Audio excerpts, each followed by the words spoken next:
As a challenge fan, there's one thing that we can rely on every single season, and that is somebody or some people being labeled as playing a scared game. It's interesting because it's been said around the challenge fandom, it's been said on the challenge. It's a scared move. I don't understand it. And yet when I take to the internet and I search it in Google, I find myself on Reddit. I even posted this question on a community post asking people what they considered being a scared gameplay or scared tactics, or who would they have considered being played a scared game on previous seasons of the challenge. And there seems to be so many differing definitions on what is considered scared gameplay. I thought this would be an interesting video in trying to take examples from previous seasons of player or players, their gameplay that was suggested through my community post, and then try to come up with if they were playing scared, cautious, or just playing dumb, in hopes that maybe this video could lay down the groundwork and a little bit more clarification on what we as the challenge fandom and challenge universe can deem as scared gameplay. One instance of scared gameplay that was suggested a lot in my community post was the vets on the Challenge 37, mainly Devin and the men. Maybe I got this post because of the recency bias, but also I think that this is a great place to start on if this is scared gameplay. Let's go over what was done on the Challenge 37 just as a quick refresher. On the Challenge 37, there was a ton of rookies, so the vets made an all-vets alliance to combat the rookies if they were to band together and try to take shots at the vets. Did not happen. The rookies got absolutely demolished in that season, to the point where the vets had the run of the roost, per usual, but it came down to a point in the game where decisions had to be made on which vets were going to be thrown into eliminations and eliminated before the finals. One particular vet, named CT, Chris Tamborello, previous winner of the season right before this one, season 36, Double Agents, had yet to see an elimination. And there were points where he could have definitely been thrown into the elimination, yet it did not happen. It was never the quote-unquote right time, up to the point where we got to the finals, and guess who won? CT. Now, many are quick to label the men as scared for not ever taking a shot at CT. But this is where I would like to pause, and I would want to talk about the cast of the Challenge 37 and what their intentions are coming into the season. As an audience member, we're watching and we're assuming that everybody comes onto the season to play to win.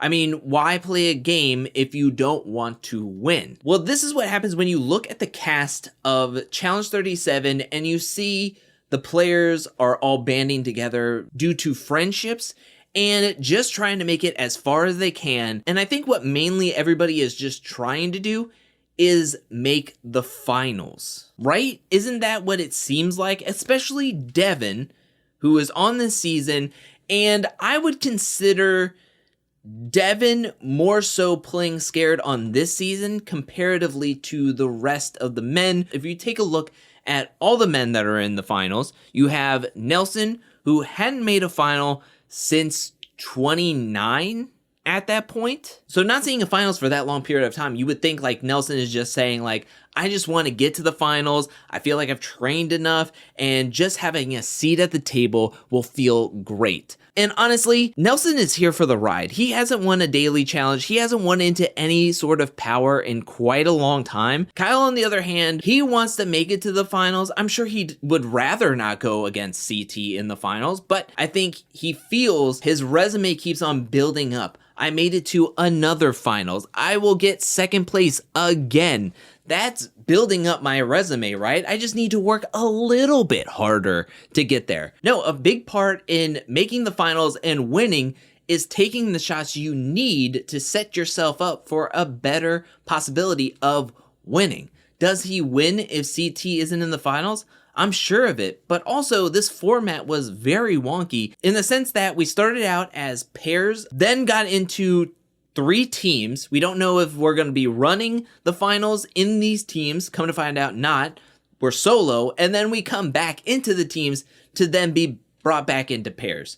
It's a weird situation that kept everybody on their toes, but for Kyle being paired up with CT on the Sapphire team, I'm sure he's thinking, why would I take a shot at my own partner who, if we're running these teams in the finals, I want to be paired up with CT. I would say that Devin is the one who was playing scared this whole season for the sole fact that he says at one point in a trailer telling somebody, who I think is Corey, saying that he wants somebody new to win this season. Also, he is on a completely different cell or team than CT that whole time. If he thinks that, okay, we are possibly running these teams in the finals, why not take the biggest shot at taking out CT, who is the biggest threat heading into those finals? Heck, if we're running this in teams, pairs, solos, who cares? You're not going to be paired up with them for the most part because it's Devin and then CT. You're not going to be paired up with them.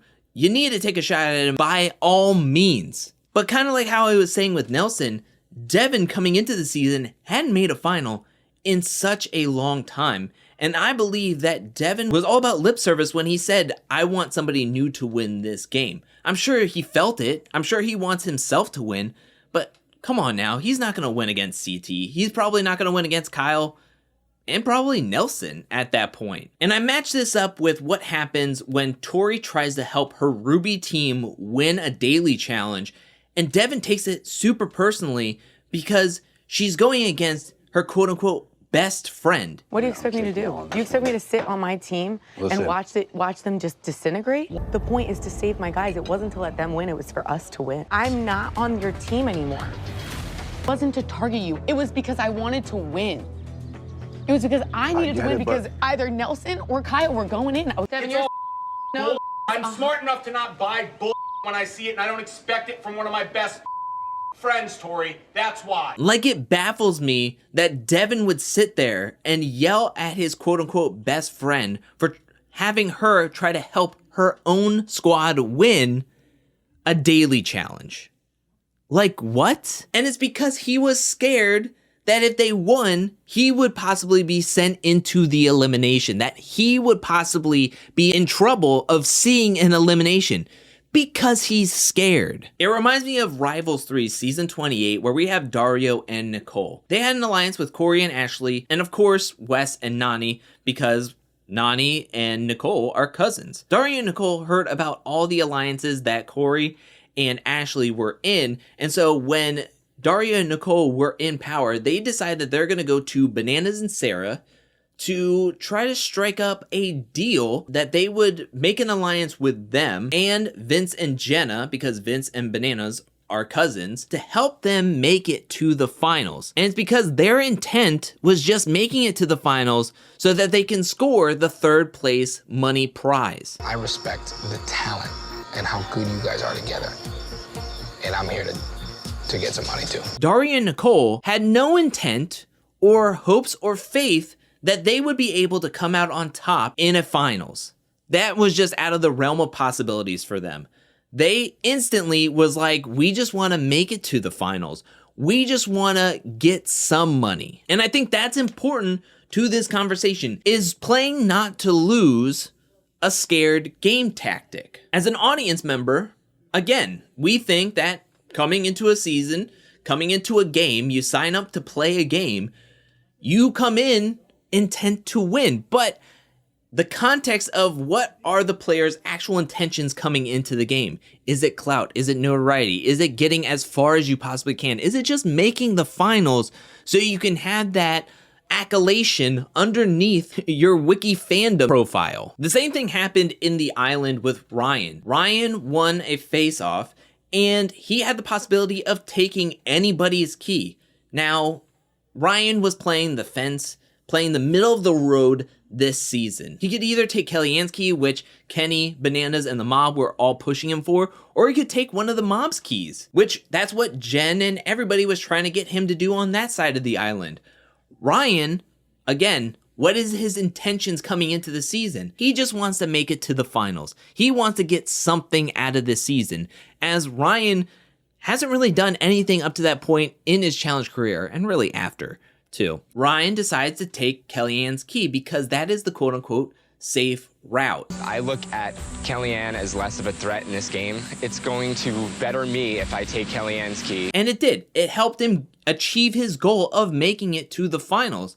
But that move, while he has that power, does nothing for him to propel him to another level to get there, to get that win, to get something out of this. There's no reward because there was no risk. And I think that's what the context is for these last three examples is what are the intent of the actual players?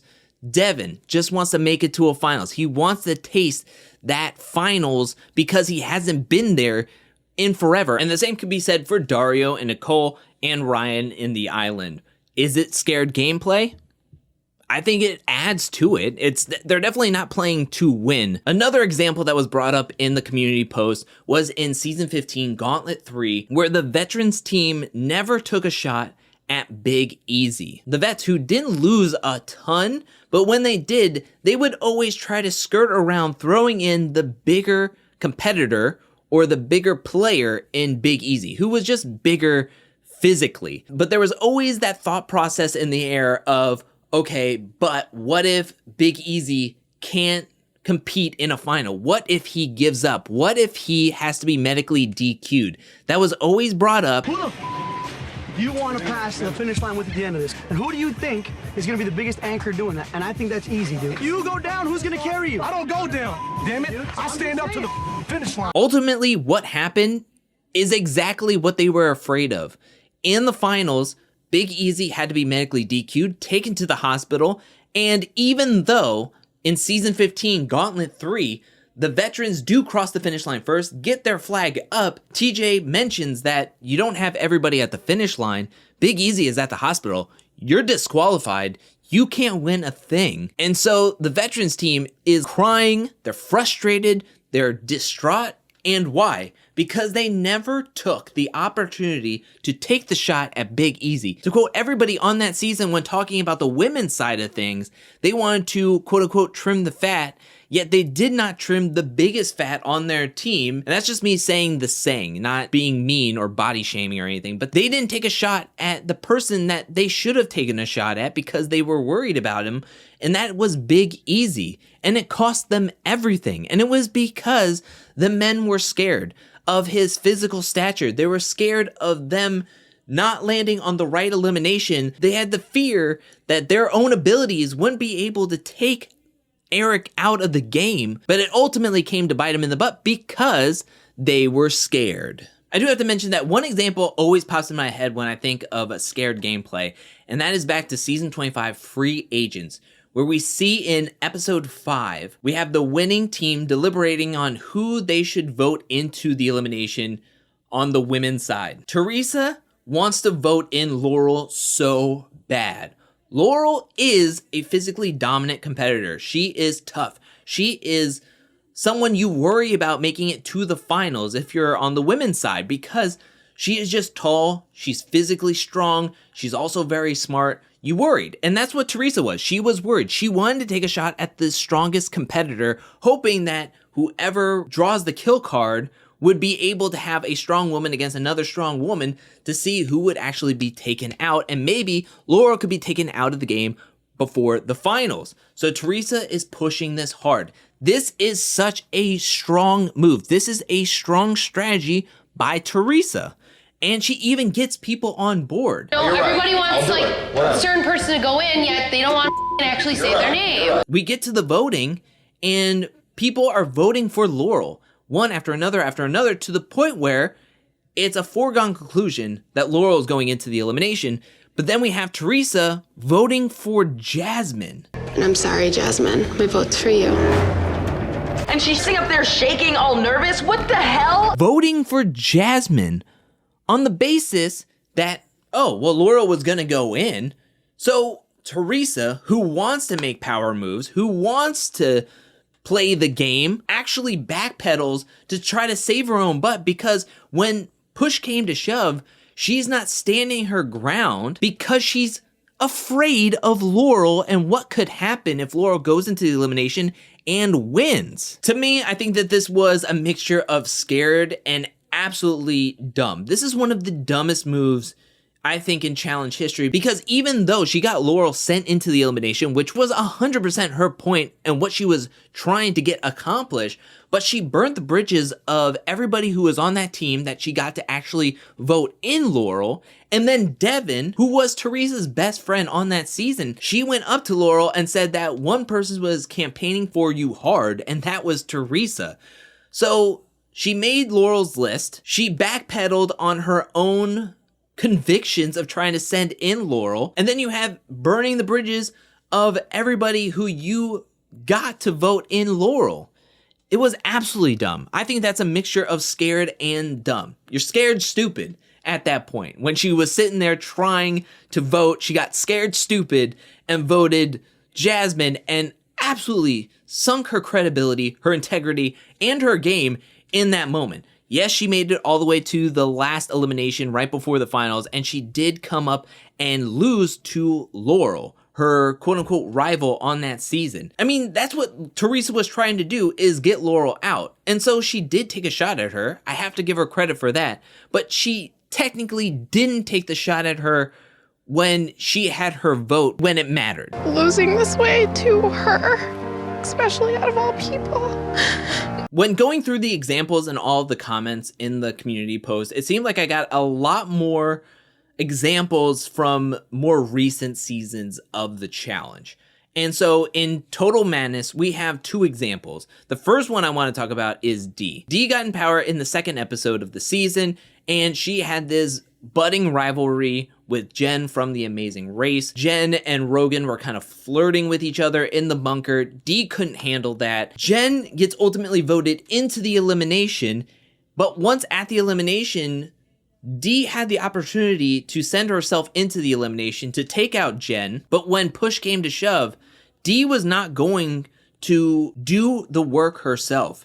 She wanted somebody else to do her dirty work, so she gave or handed Jenny West, the toughest, strongest competitor in the game, man or woman, her red skull on a silver platter. This ultimately destroyed Dee's game. I mean, if we go back to like the butterfly effect, we have Dee possibly going into elimination, securing her red skull, scooting by for the rest of the game. However, she decides that she doesn't want to take the risk to go into the elimination against Jen, who is not really that big of a threat in the game. She hands Jenny a red skull on a silver platter to the point where Dee is now scared.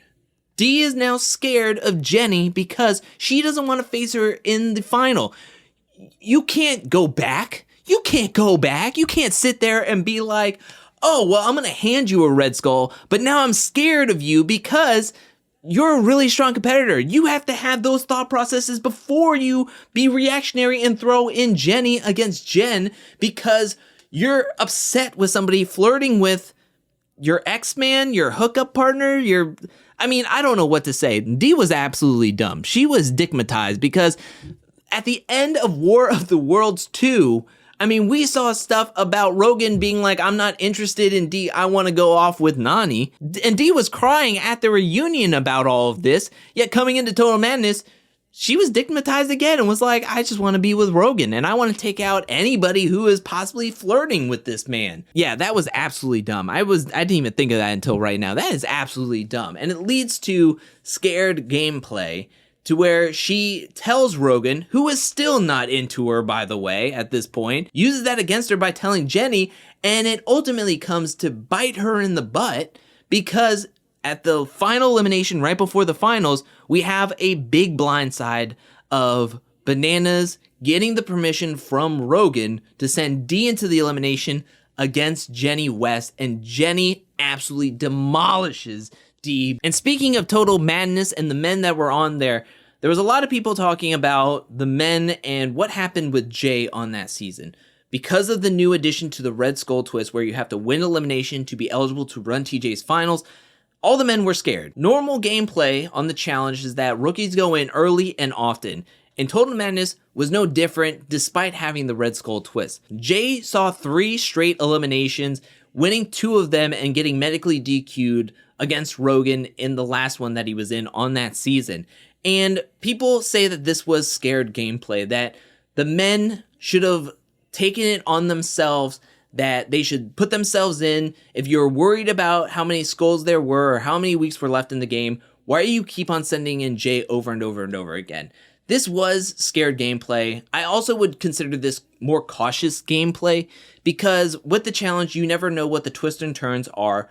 Also, if you're early on into the season, you don't know how many weeks there are. So they're trying to test the waters. Jay was the smallest guy, so people were essentially wanting to pick on him at that point because he was smaller in stature. He didn't have all the big muscles like a lot of the other players. That played a huge factor in why they wanted to send Jay in over and over again as pretty much the guinea pig of Total Madness and of the season. So I almost want to put this under cautious gameplay instead of scared gameplay, but I also think that this is a version of playing scared. You're scared of the format. You're scared of the unpredictability. You're scared of what the possibilities of who are you facing in the elimination and who are you getting a red skull from, and if that red skull can be taken from you at closer to the end of the game because you got it so early on in the season. So I think that that's a different type of scared gameplay, is being scared of the unknown. Now this example is a little bit different because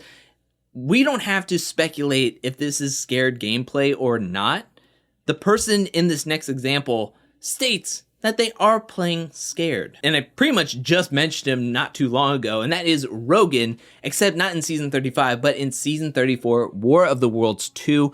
We are so far into the game. Who does the UK team send into the men's elimination? And in this deliberation, we have Joss, Rogan, CT, and Theo, and everybody votes in Theo to be sent into the elimination. At that point, Theo had seen multiple eliminations, Joss had seen 1, CT and Rogan had seen none eliminations. And at that point in his challenge career, Rogan had seen 0 eliminations. Rogan even admits in the confessional he is indeed playing what he deems as a scared game. Our team is playing a kind of scared game, including myself. When going back over this example, I find myself questioning, what is CT thinking in this deliberation?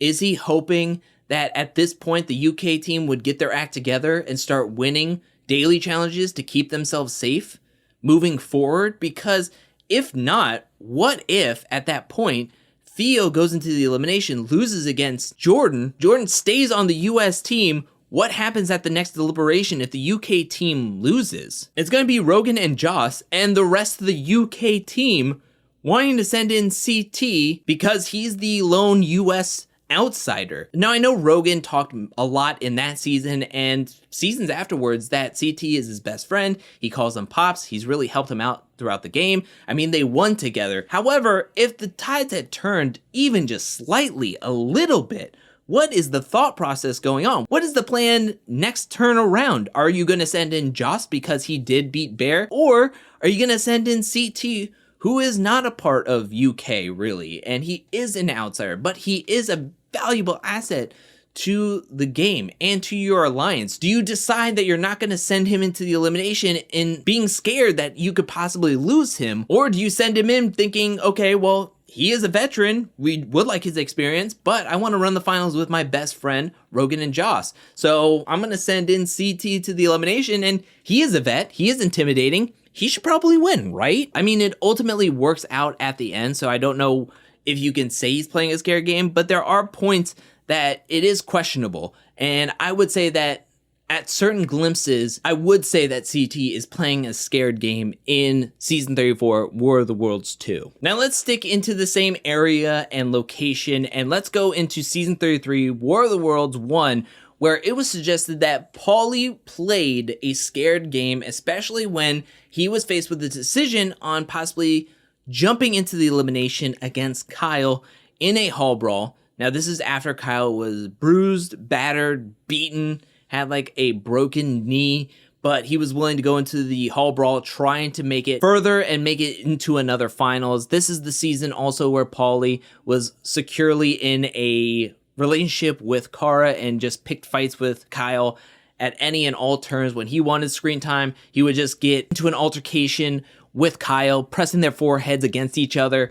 And it came down to it where Paulie even mentioned that if I could go into a physical elimination and put my hands on you, I would. I would send you home myself. The opportunity presented itself on the season, and even Wes called out Paulie, trying to see if he would send himself in.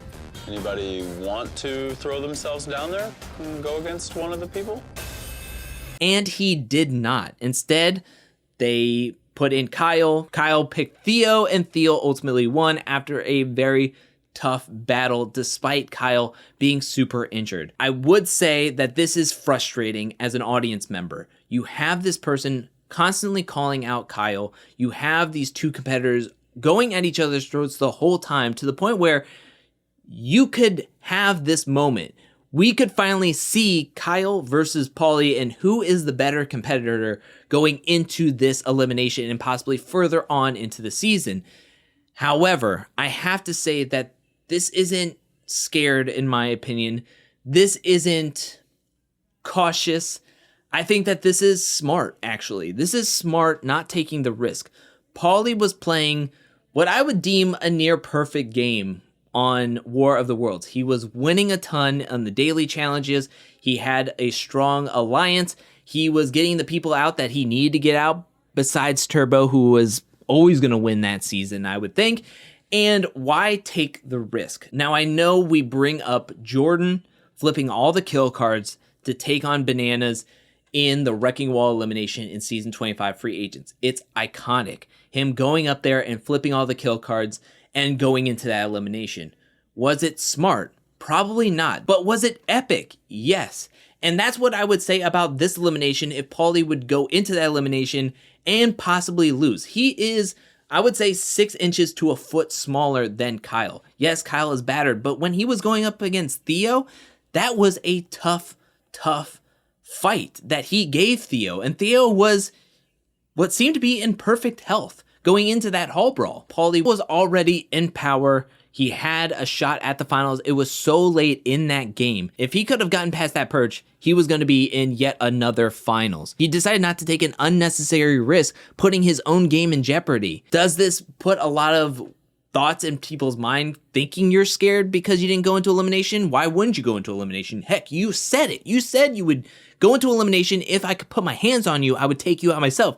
And Kyle is bruised and beaten and battered, and why not go into elimination? You must be scared. I think there was more at play than if he was scared or not, but ultimately, when thinking back to it, and I'm not saying I'm a Paulie fan or anything, I mean, if you've been a part of this channel for quite a while, you know I am not a super huge Paulie fan, but I have to say that this was what I would consider smart gameplay, or the right move not to send yourself into elimination when you're already in power and that far into the game.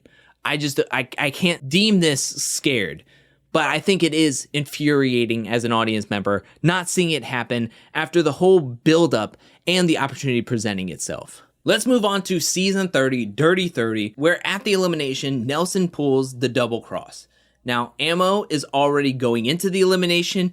Now, Nelson gets to pick whoever he wants that is up there with him to send to the elimination. At this point in the game, it's made clear who TYB is, the Young Bucks, which is Hunter, Corey, and Nelson, and that Corey has a hit list and wants to take out all the old dogs, all the vet men of Derek, CT, Johnny Bananas, and Darrell. Nelson and Corey are like this. However, when it came push to shove, Nelson decides to send in Tony, Bananas' right-hand man on the season, into the elimination instead of Bananas himself. Now, from his years and seasons on the challenge, we know that Nelson isn't the brightest crayon in the box. And so coming into this decision and him sending in Tony, I'm sure in his mind he's thinking, okay, Ammo isn't that great of a competitor, seen as weak.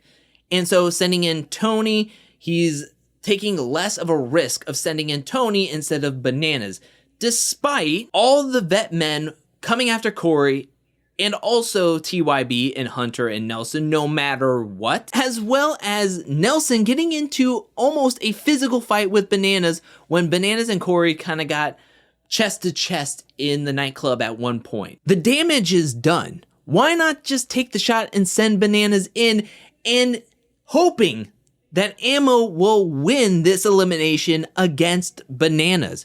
It's because Nelson is scared. He's thinking that if I take a shot at Tony, it's still a shot at Bananas, but it's not taking the bigger threat of Bananas and putting him in jeopardy, possibly send him into the elimination and possibly get him eliminated, sending him to the Redemption House. Now, there could be this thought process of the Redemption House. If we send Bananas into the Redemption House, it's not a guarantee that he's going to still be sent home. He can still come into this game. It's just, I don't think it's that deep, especially coming from Nelson. I just think in the moment, he's thinking Ammo is in the elimination, and I'd rather not take a shot at Bananas, because if I take a shot at Bananas, then it's open season from CT and Derek and Jordan that they're going to take a shot at me, even though they were already going to send you into an elimination. Heck, it happens not too long after this where Hunter and Nelson are sent into an elimination against each other via Jordan. Ultimately, I have to agree with Corey on this, because Corey does call out Nelson, his own best friend, in the confessionals, because after this decision was made, Corey calls it out and saying that Nelson should have taken a shot at Bananas and he didn't, and he's playing a scared game. And I 100% agree with that. It's a scared move. I don't understand it. You missed your chance. Let's go back to season 23, Battle of the Seasons 2012, where we have Cancun going into the elimination against Team San Diego. CJ wants to go in because he thinks he has the better opportunity of winning for his team and coming back into the game compared to Derek, and he wants John A to go into the elimination with him. Now, let's be real. Some people want to say that playing a scared game is skating by to the end, not seeing an elimination during the season.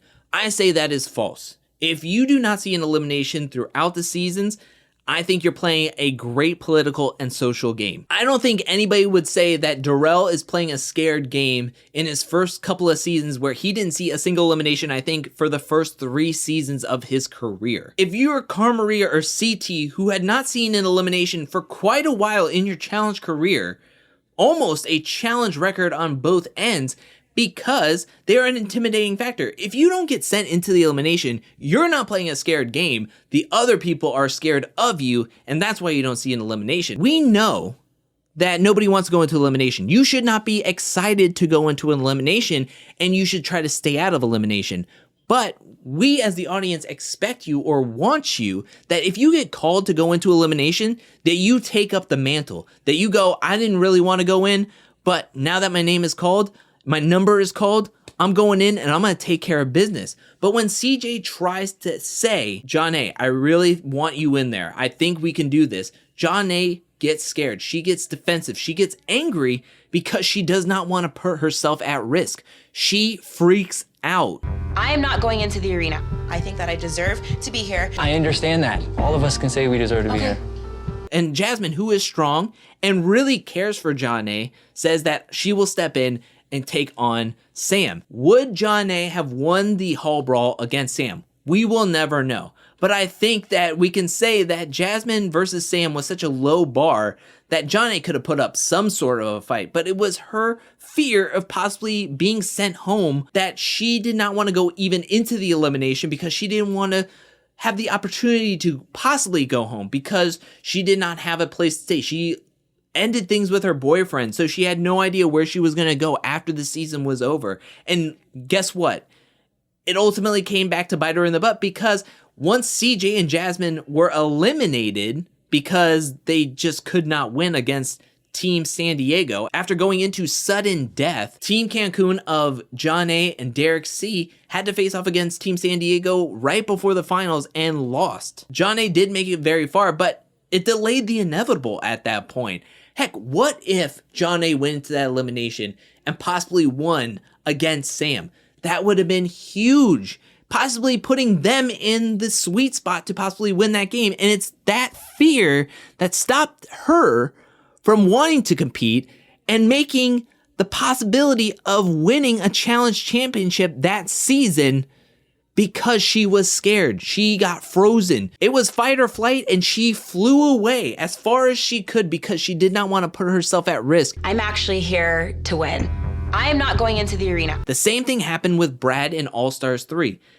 Brad played a great game. He was winning a ton of daily challenges on that season. However, when it came down to him possibly seeing elimination because MJ was going to go into the elimination, Brad, who, like I mentioned, we know you don't want to go into the elimination. You don't want to take that risk of possibly being sent home. But when your name could be called, we want to see you take up that mantle. But I will say, I will be ready. I will. I see how it's put my shot at $500,000 in direct jeopardy. But Brad freaks out. He tells Wes that he doesn't want to see the elimination. He thinks that it's all Wes's fault, that Brad's name is possibly going to be called into the elimination. And you can just tell the fear of possibly being sent into the elimination and possibly could be going into the elimination to be sent home. And Wes is like, all right, I'll just go in. And you know what? Wes absolutely kills it because he goes into the elimination, the only elimination he saw the whole season. I mean, it's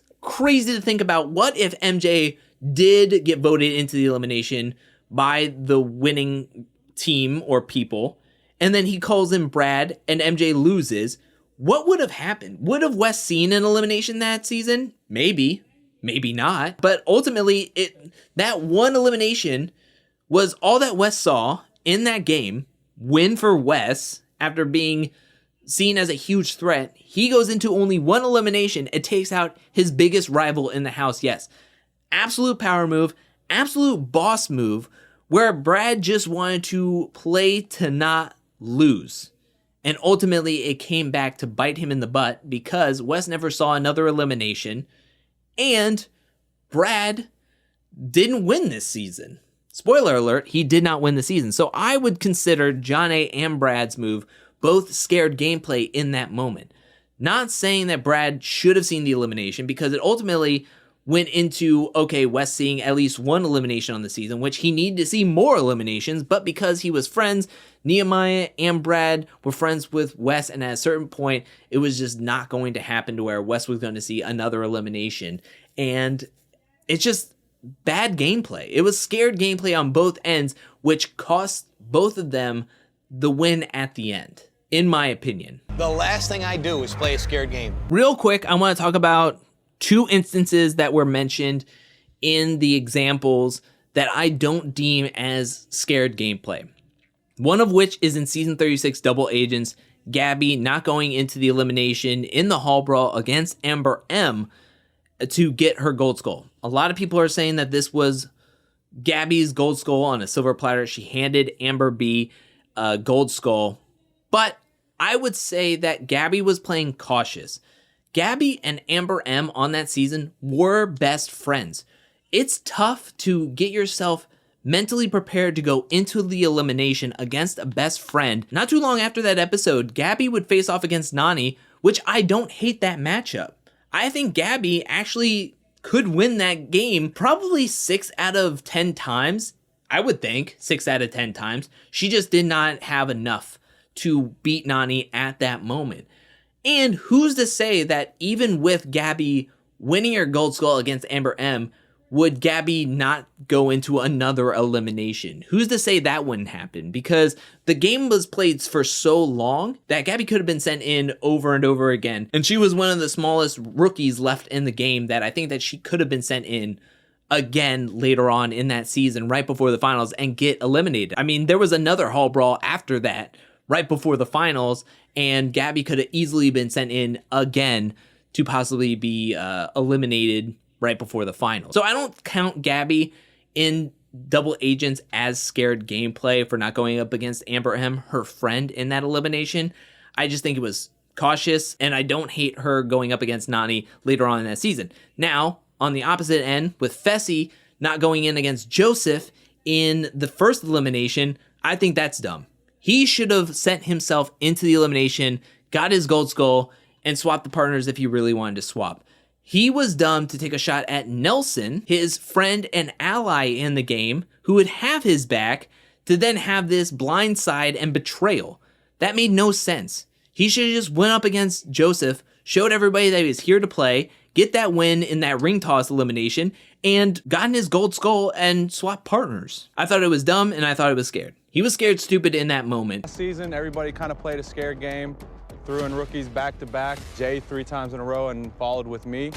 That's not how I'm getting down this season. This is Fessy's second time not going down to the elimination. He may be all bark and no bite. I think Fessy is scared of coming down here, even though he knew it was physical. And then was even dumber by going up against a best friend and causing that rift between the two. Even though it has not manifested into some betrayal, into some revenge, it was just some stupid blindside that didn't need to happen because Fessy already had the opportunity to get his gold skull against a very easy opponent in a physical elimination, yet he was scared because it was like the first elimination and he did not want to send himself in that early. And finally, in Season 22, Battle of the X's, we have DM and CT going on a winning streak towards the end of that season, and they have to figure out who to send in, either Paula and Dunbar or Camilla and Bananas, to go into the elimination against Ty and Emily. CT wants to send in Bananas so badly. First of all, Bananas and Camilla were a really strong duo, and also he was worried that if Bananas and Camilla won into power in the next episode, CT and DM were going to definitely see an elimination because of how close Bananas and Mark were with each other. And he was absolutely correct. That was the right move to do. But DM was coming back at him saying like, no, I want to put in Paula and Dunbar, and I think I could take Camilla into elimination, which I don't think so. I really don't think so. But also in DM's mind was, in previous seasons, Paula and Dunbar were previous winners. Paula just came off of winning Season 21 Rivals alongside Evelyn, and in the season before that, in Cutthroat, Dunbar had won, winning alongside Tyler Duckworth, Brad, and Tori. So in her mind, she was thinking, okay, well, Dunbar and Paula are previous winners from 20 and 21, and I think when it comes down to it, I could take Camilla in elimination, and I'm sure CT was like, I could take Bananas. So DM pushed hard to send in Paula and Dunbar instead of Bananas and Camilla. A lot of people would say that is scared gameplay. I think it's cautious. I think it's not scared.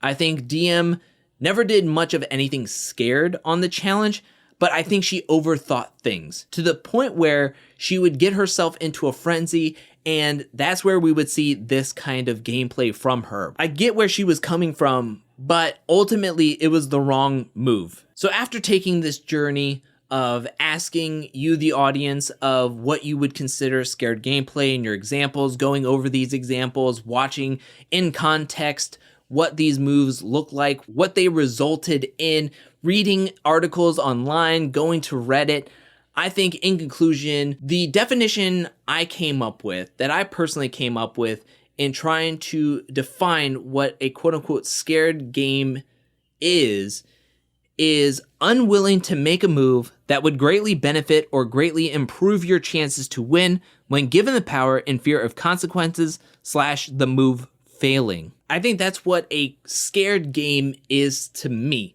But what did you think about these examples? Did you think that I was right? Did you think that I was wrong? What is your thoughts on some of these examples? If I mislabeled them as scared, cautious, or dumb, let me know down in the comment section below. Do you have your own definition of a scared game? Let me know that as well. I want to give a special shout out thank you to everyone who supports me over at patreon.com/angelcakevids. Thank you for your support. Thank you for your generosity. Thank you, thank you, thank you. And thank you to everyone who's watching this video up to this point. I really, really appreciate it.